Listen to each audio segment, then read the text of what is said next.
but I can say that one of the most important things about dispute resolution is understanding where the other person is coming from.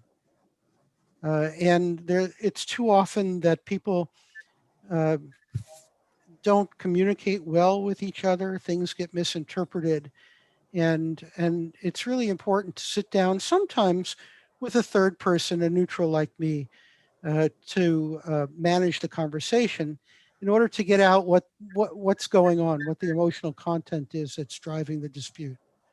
So I guess the bottom line is people need to talk to each other and and and listen to each other. Being a participant in a conversation doesn't mean just waiting your turn to speak. It means being able to respond from here if necessary in order to clear the air and make sure things go better. Do you think that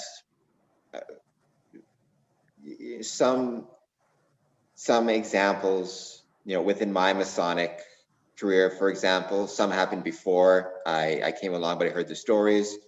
Some have happened during, would be, for example, somebody posts something on social media, not about Freemasonry, but their own opinions about something political or something religious or whatever it might be.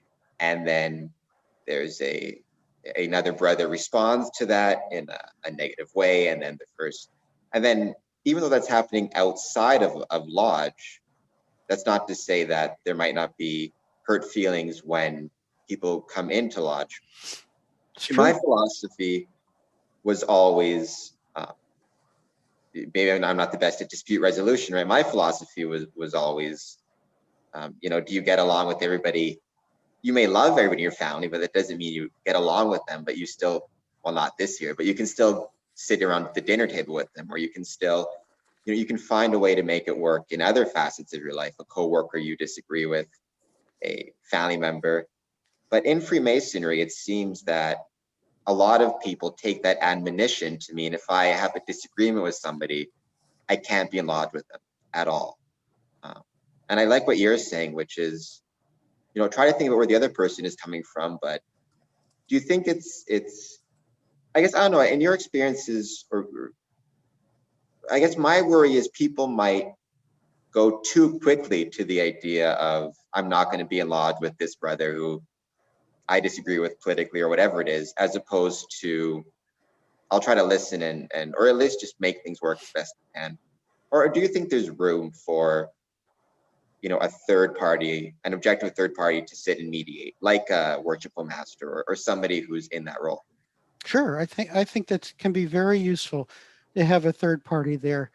I can tell you from experience that in our lodge, we come to it with uh, very disparate political views.